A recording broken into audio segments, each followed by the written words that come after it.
그리고 조선학교가 나왔죠. 조선학교는 그때는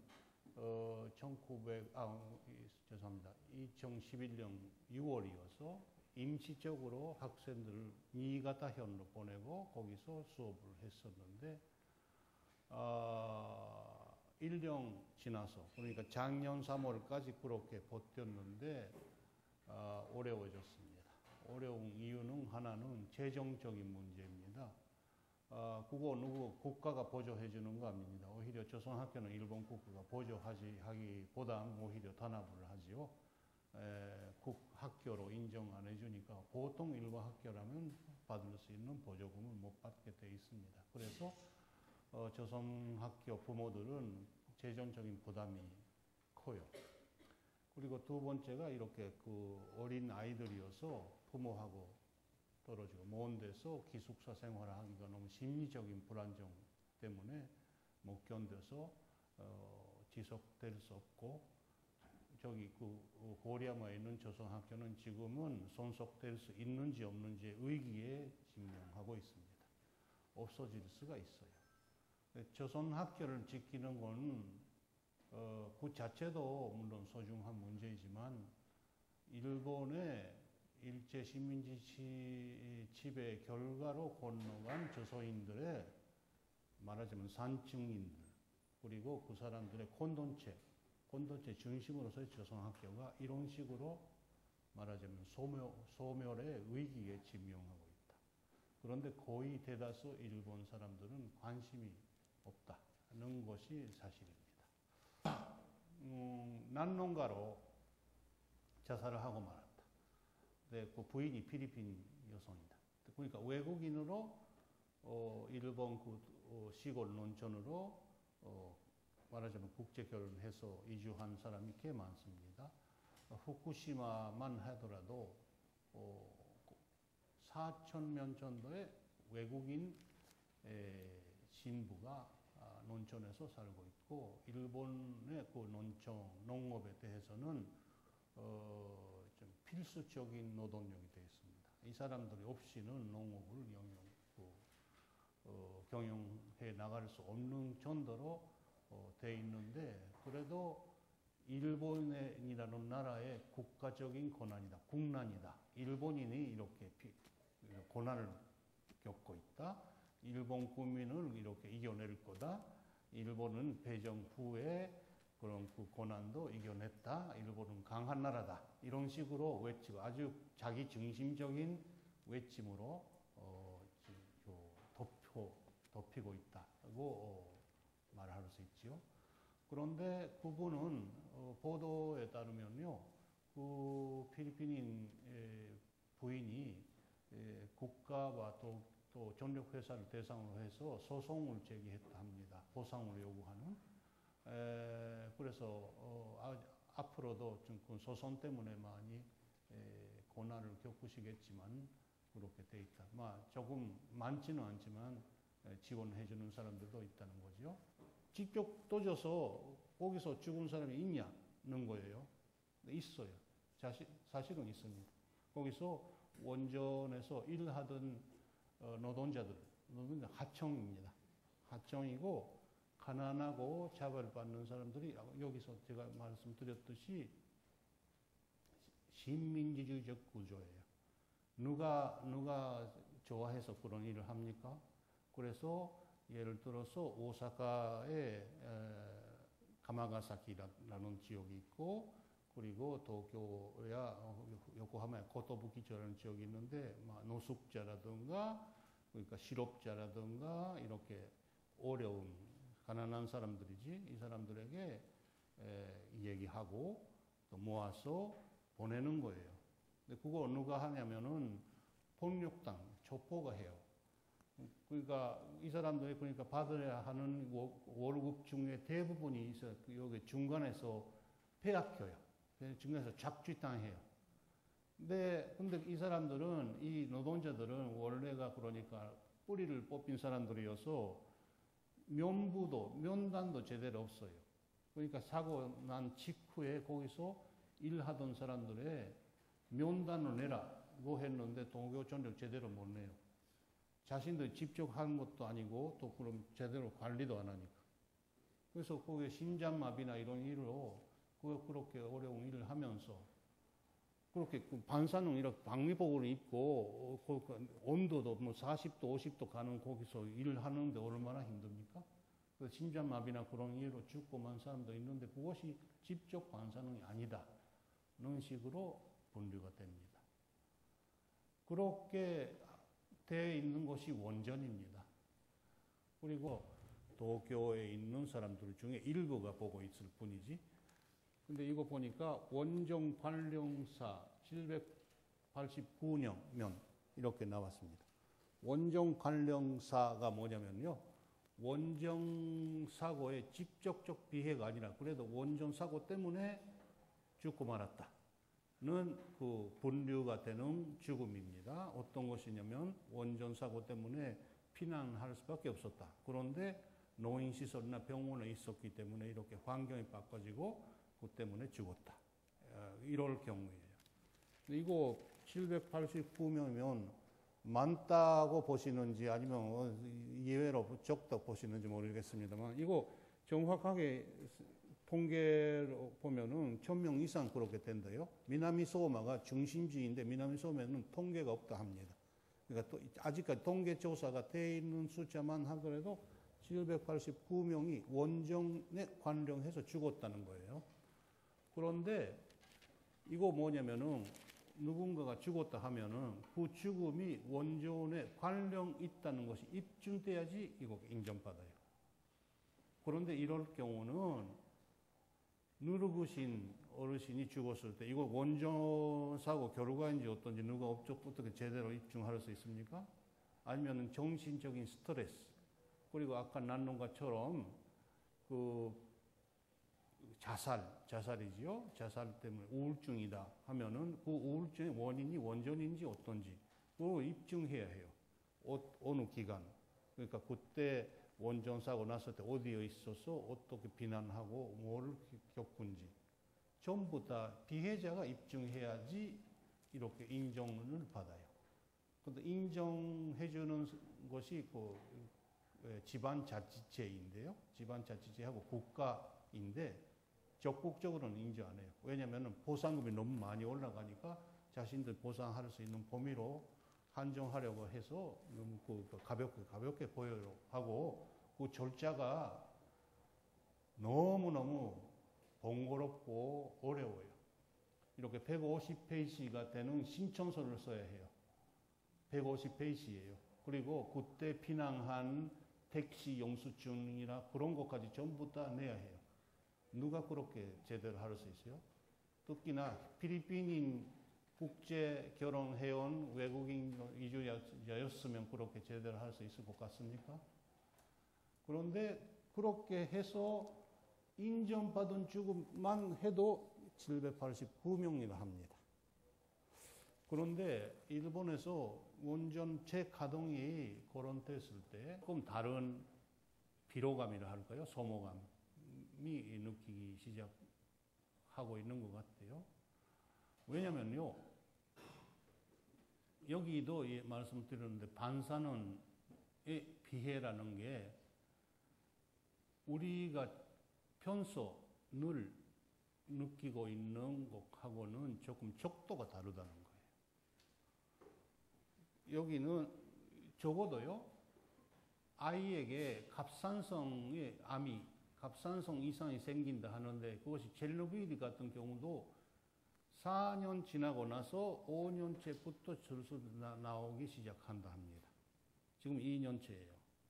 그리고 그러니까 징후를 보고 문제시 사는 사람도 있긴 있지만은 거의 대다수가 그거 바로 보고 싶지 않고 그냥 그래도 괜찮지 하는 식으로 나가죠. 근데 문제가 나오기 시작하면 그거 벌써 늦게 되겠다는 거죠. 또 히로시마에 원폭 투하했고 히로시마에서 원폭 반사능의 그 직접적 피해로 그때 반사능증이라고 했는데 원폭두하에서 한 몇 개월 내에 죽은 사람들은 반사능 죽음으로 분류가 됐는데 몇 년 지나면 그렇게 분류를 안 해요. 아까 말씀드렸듯이 입증해야 합니다. 입증해야 한다. 근데 그것이 누가 그걸 관리했냐면은 미군이 했어요. 미국군.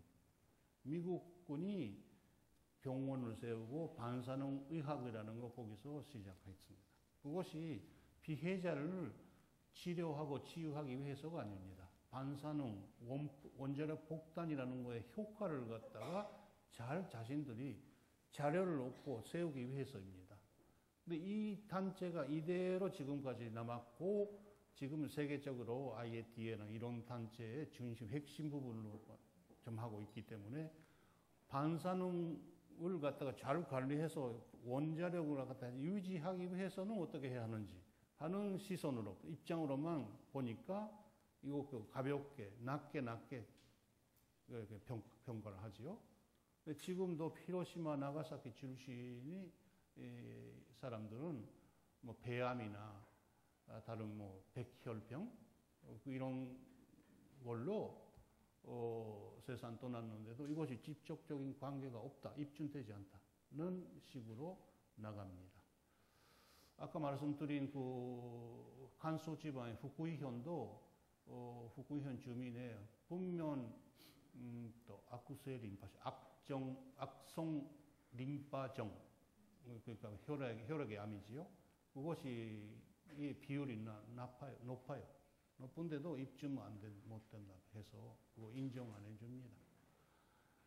그런 것이 지금의 현상인데 왜 그렇다면 이런 것까지 겪으면서도 사람들이 재가동, 다시 가동하는 쪽으로 투표도 했는지 그것이 우리가 많이 고민해야 하는 문제입니다. 여기서 얘기했는데요. 원자력이라는 게 이거 쓸 수 있어요. 화이트보드.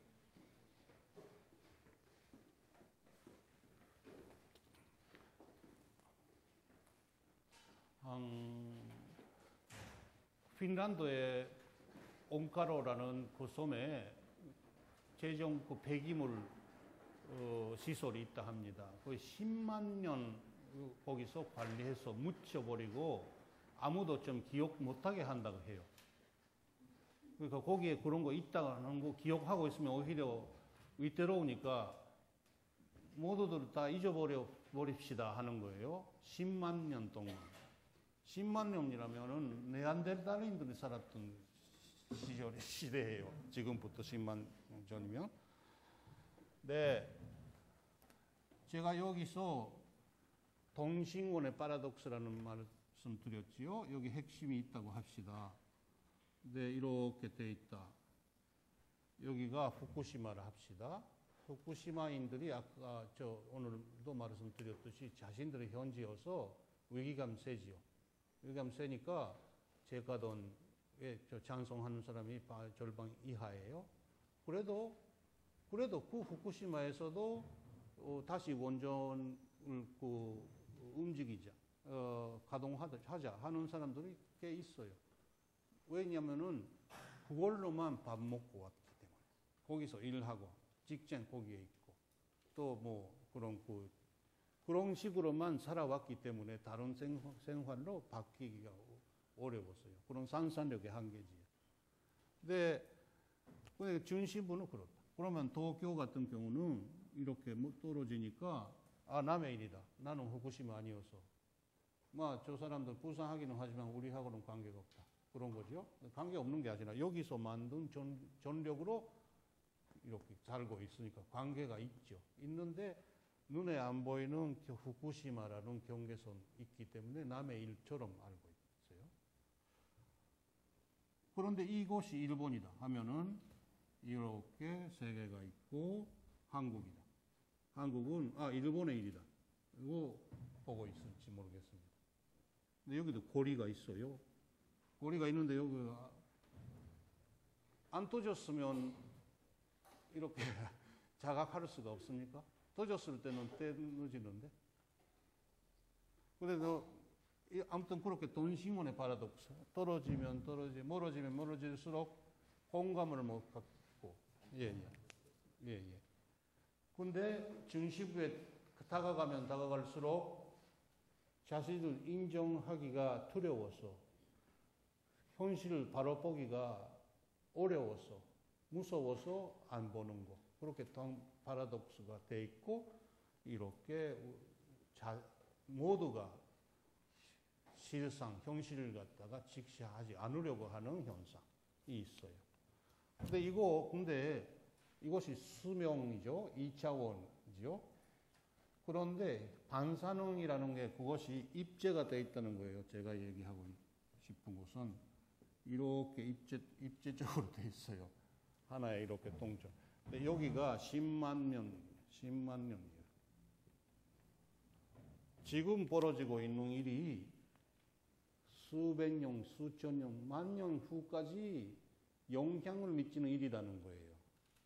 그렇죠? 그러니까 지금 여기 우리가 살고 있는 시대만 얘기가 아니라는 거지. 근데 인간이라는 게 자신보다 한 2세대, 3세대 후까지만 해도 상상에 미치기가 어려워요. 근데 그때는 뭔가 잘 해주겠지 해서 처리 방법도 없이 그냥 반사는 배경을 아직 계속해서 만들지. 그래서 이 문제가 이렇게 수면적인 그 산산력의 한계뿐만 아니라 입체적으로 시간적인 족도로도 어렵다는 거예요. 이것이 반사능이라는 것의 특징이다. 이렇게 생각합니다, 저는. 그러니까 반사능 비해에 대해서 우리가 상상한다는 것이 그렇게 어려운 일이라는 거예요. 근데 그렇게 어렵다면 그러면 어쩔 수 없는가? 그런데 그래도 이런 일이 생겼는데도 그렇게 일본에서 그래도 이렇게 다시 가동하겠다는 사람들이 선거에 이겼고 하는 이유가 뭐냐는 거는 하나는 여기서도 얘기했는데요. 이윤이 주구지요. 돈 벌 이유 해서이지요.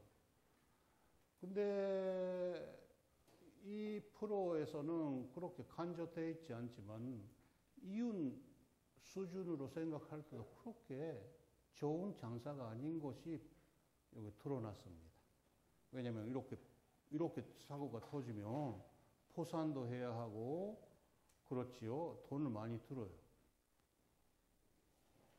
근데 왜 그렇다면 방황을 전환할 수 없냐 하면은 이것이 국책이었습니다. 국가가 행해진 일이었기 때문입니다. 그러니까 전쟁 비슷해요.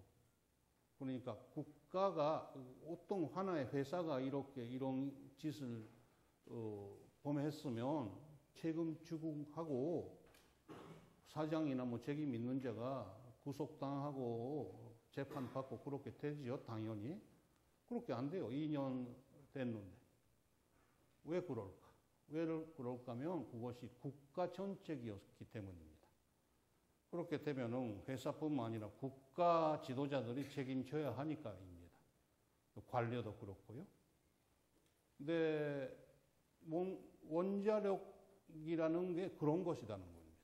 그냥 보통 회사하고 다르다는 거. 그러니까 국가가 보호해 주니까 전력회사도 안도 하고 있지. 우리는 아무리 뭐라 하더라도 그냥 감옥까지 그렇게 갇혀 들어가야 할 경우는 없겠다는 거죠. 2년 지났는데 아무도 책임 안 져요, 일본에서는. 근데 그렇다면 국민들은 그거 분노해서 비판해서 왜 안 하냐면 물론 그렇게 하고 있는 사람들도 있어요. 원고가 1,500명인가 600명인가가 원고가 되고 배상 소송을 제기했습니다. 국가를 대상으로 해서 국가하고 전력회사를. 그 소송은 오래 걸릴 거지요. 한 10년, 20년 정도는 걸릴 거겠다. 이길 가능성, 순상은 좀 높지 않지. 국가를 대상으로 하는 싸움이어서요.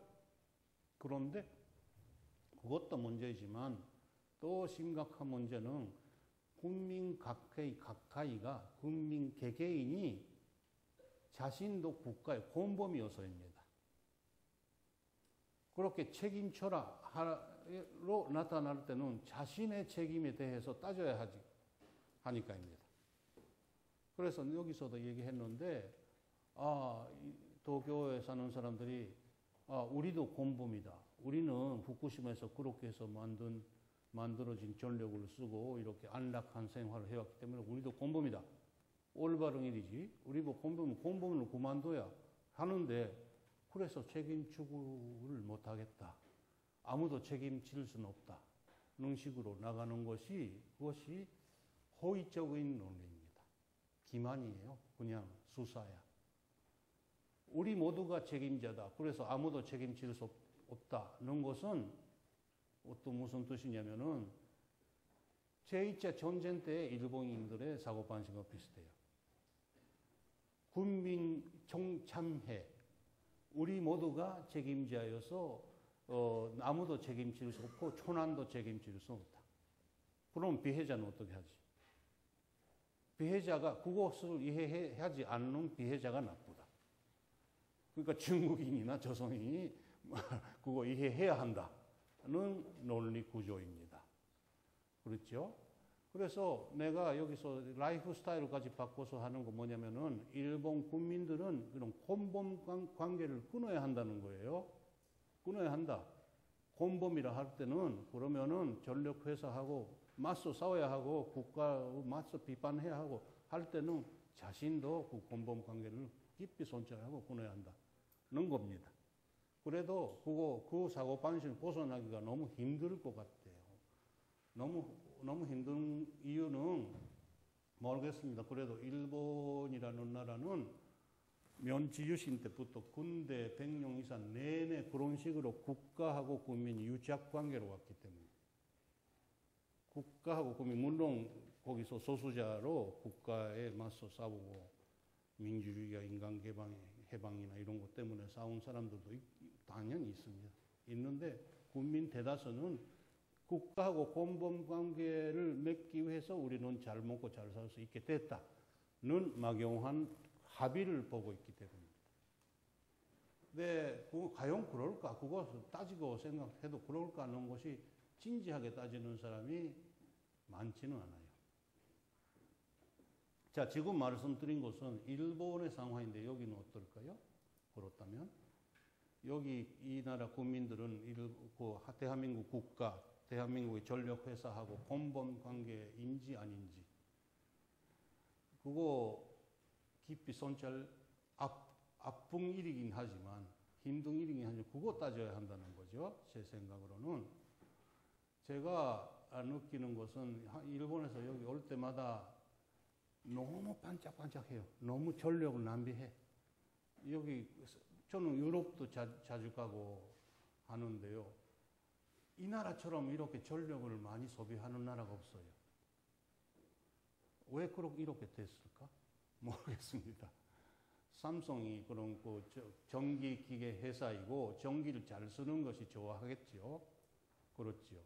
모르겠습니다. 그래도 IT 산업으로 세계를 앞서서 한다는 걸 국민 모두가 믿고 있기 때문입니까? 여러분께 제가 질문 던지겠습니다. 누구 생각이 있으시면 이따가 말씀해 주세요.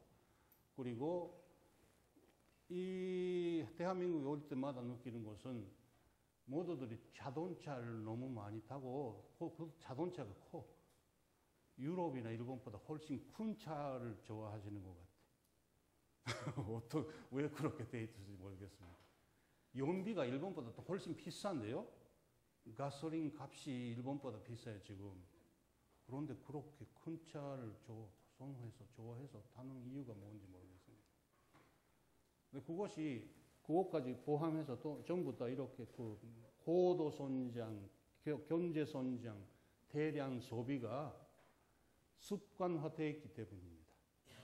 습관화되어 있는 물론 이 나라에서는 저도 잘 알지만 60년대 70년대까지만 해도 여러분이 어려웠어요. 어렵게 살았습니다. 저도 잘 알고 있어요. 근데 불과 한 30년, 40년 사이에 그렇게 되고 좋은 세상이 왔습니까? 저는 안 그렇다고 해요. 그런데 그것을 윤리적으로, 도덕률로만 이렇게 가르치는 것이 효과가 없습니다. 너희들 조금 검소하게 살아라든가 우리 그런 식으로는 이 나라 말로는 계몽주의라 하는지 모르겠습니다만 이렇게 얘기하더라도 효과가 없어요. 근데 문제는 이런 그 생산력, 우리가 한정된 생산력으로만 살고 있으면 지금 그러니까 지금 여기 서울에서 살고 있는 이 생활에 외부에 대한 상상이 없으면 그리고 시간적인 미래에 대한 상상력 그 미래도 자신의 자녀냐 뭐 손자냐 그런 자신들끼리 얘기가 아닙니다. 우리 민족의 이런 얘기가 아니에요. 우리 민족이라는 차원이 훨씬 넘은 얘기예요. 그거에 대한 상상력 없이 지금 생활, 지금 사고방식을 벗어날 수가 없습니다. 그래서 이 문제에 대해서 우리가 깊이 같이 고민해야 한다는 겁니다. 그리고 덧붙여서 간절해야 하는 것은 일본에서 왜 이렇게 돼 있고 한국에서 왜 이렇게 돼 있는지에 대한 또 하나 아주 중요한 이유가 원자력이라는 것이 사실은 군사력이었기 때문입니다. 군사력이에요. 일본의 나카소네라는 고물 보수 정치가가 그 전쟁 때는 해군 장교였습니다. 근데 그 일본의 히로시마 나가사키에 원폭이 던져졌지요. 수십만 사람들이 한순간에 죽고 말았지. 그 중에 수만 명이 조선인이었어요. 조선인들이 희생당한 거예요, 거기서도. 아무튼 그렇게 됐을 때 일본인 장교였던 나카소네가 어떻게 얘기했을까? 그 일기에 어떻게 썼을까? 앞으로는 원자력의 시대다. 그러니까 우리 자신들이 졌다. 잘못된 전쟁을 했다. 자신들의 국민이 이렇게 희생당하게 됐다는 것에 대한 반성해라. 우리도 원자력을 가져야 한다. 이 일본이라는 나라가 이겨내기 위해서는 다음에는 원자력을 확보해야 한다. 이것이지. 근데 이 나카소네가 전쟁 후 자민당의 그 핵심 정치가가 되고 수상도 됐었는데 이 사람이 60년대 중반부터 소위 원자력의 병화이용이라는 것을 추진한 사람이에요. 그러니까 이 사람 이 말이 병화라는 말이지 그래도 내연적으로는 군사입니다. 그러니까 일본이라는 나라가 병화 국가다는 것이 사실은 이거 사실이 아닙니다. 근데 표면상의 그런 것까지 포기하려고 해서 헌법상의 병화 조항까지 지금 없애려고 하는 사람이 수상이 됐어요. 국민의 지지를 얻고. 그러니까 국민 다수가 그런 식으로 방향으로 가 있다는 거죠. 근데 나카소네가 앞으로는 우리도 원자력 가져야 한다 해서 소위 병화 이용한다고 해서 이바라기현에 원자력 연구소를 세우고 후쿠시마에 원자력 발전소를 유치했습니다. 근데 병화 이용인데 이거 폐기물에서 나오는 플루토늄가 중요하죠. 플루토늄이라는 게 폐기물인데도 왜 안 버리냐면은 위태롭지 않기 때문이기도 하지만 그것이 수복 원료로 이용할 수 있기 때문입니다. 그래서 국제적으로 이렇게 엄격히 관리하고 있어요. 그러니까 원자력 폐기물을 자신들의 나라에서 보관할 수 있는 나라를 한정하려고 해요. 그것이 세계적인 핵클럽입니다. 근데 일본이라는 나라가 그거 인정받고 미국한테 그러니까 일본 나라에서 이렇게 폐기물을 관리하고 있는 소위 핵클럽, 핵대국 중에 하나. 이 위치를 필사적으로 지키려고 합니다. 그러니까 자신들이 갖고 있는 기술하고 플루토늄을 가지고 하면은 얼마든지 언제든지 핵무기를 만들 수 있는 그런 잠재적인 군사력을 갖다가 지켜야 한다. 필사적으로 지켜야 한다는 것이 사실은 원자력에 고집하는 이유예요. 그러니까 그것이 경제적인 어떤 합리성, 이윤주구를 넘은 차원입니다. 이거 말하자면 정쟁이에요, 정쟁. 근데 그 정쟁인데 일본이 소위 평화국가여서 자신들의 나라가 세계에서 유일한 비폭국가다 하는 것이 하나의 산표처럼 자신들 항상 산뚝으로 그런 얘기하니까 이렇게 얘기하면 조금 모순이 되죠. 그래서 이때까지만 해도 그렇게는 얘기 안 했어요. 원자력 발전은 안전하다, 깨끗하다, 안전 진화지. 근데 이 진화가 무너졌습니다.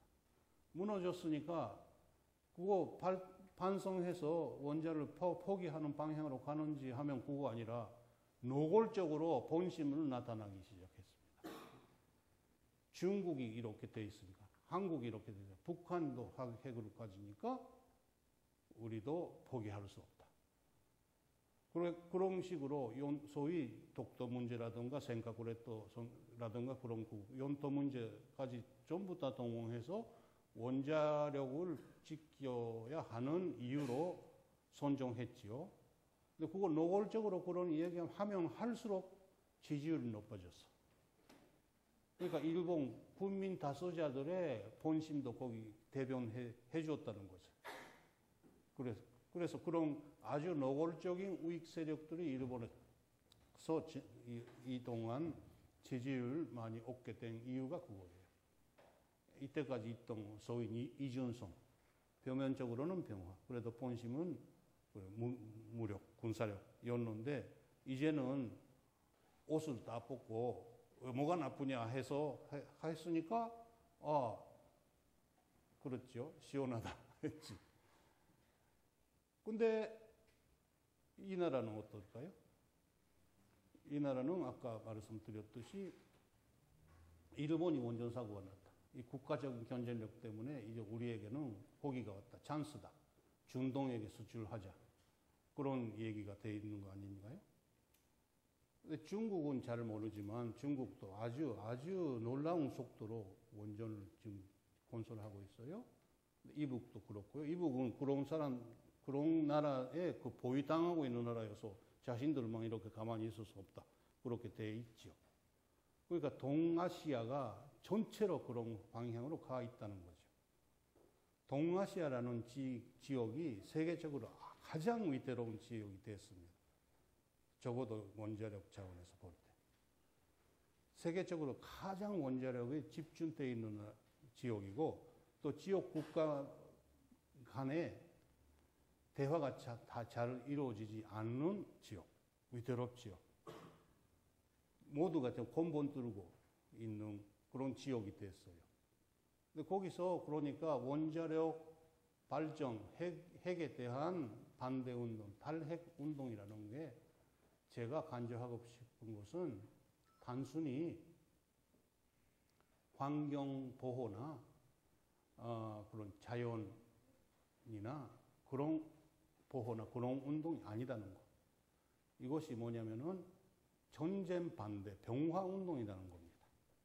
우리의 생명을 지키기 위해서 가장 핵심적인 중요한 운동 중에 하나다는 겁니다. 근데 그 얘기, 동아시아에서 그런 평화로운 미래를 열기 위한 가장 어려운 장벽이 되어 있는 것이 제가 볼 때는 일본입니다.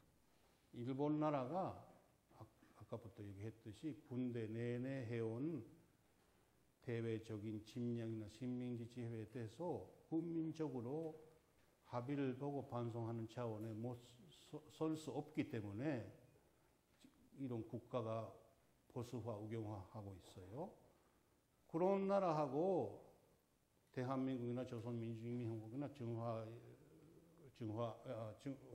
사회주의인민공화국이나 이런 나라가 어떻게 대화를 순조롭게 할 수 있습니까? 이루어질 수 있습니까? 동아시아가 아시아의 동부라는 뜻이 아닙니다. 제가 볼 때. 동아시아라는 지역의 특징은 일본 나라가 군대 내내 침략해온 지역이라는 거예요. 일본 나라가 군대사에 있어서 침략해온 지역을 평화로운 지역으로 만들면은 일본 나라가 그 주도권을 확대하고 그 주도권은 군사력이나 아니면은 위력이나 그런 거 아니다는 거지. 자신들이 스스로가 과거를 선처해서 다 대화해달라. 같이 평화로운 미래를 열자는 태도로 나와야 한다는 거예요. 또 물론 여기 호응해서 이 나라 여러도 그걸 대화를 해야 하고 합니다. 그래서 제가 잘 모르는 사람이어서 모르는 말씀 많이 드렸을지 모르지만 이 군내에서의 원정 사정이나 군내에서 반핵 운동의 실상에 대해서 잘 모르면서도 말씀드릴 수 있는 것은 여러분이 여기서 하시는 일, 운동은 이 나라 군내 한전땡 이위만이 아니라는 거죠. 이 나라가 병화는 방향, 탈핵 방향으로 가는지 안 가는지가 동아시아 정체가 병화론 방향으로 갈 수 있는지 없는지 거기에 달려있고 또 세계적으로도 그렇게 돼 있다는 거죠. 일본인 개개인이 혼자 개개인의 일본인들은 특히나 그 비제지에 후쿠시마나 그런 거기서 고난을 겪고 있는 일본인들 사랑스럽고 또 뭐 사람이 좋고 고인들이 많고 해요. 근데 그거 9차원하고 지금 말씀드린 차원은 잘 구별해서 한 사람 한 사람에서 일본 사람이 좋은 사람이라는 거 하고 역사적인 배경이 이렇게 있고 국가가 이렇게 가고 있고 또 많은 일본인들이 그 방향을 지지하고 있다는 것에 대한 위기감하고는 좀 다르다는 것이죠. 그렇게 말씀드려 놓고 남은 시간이 얼마 없지만은 질문을 받겠습니다.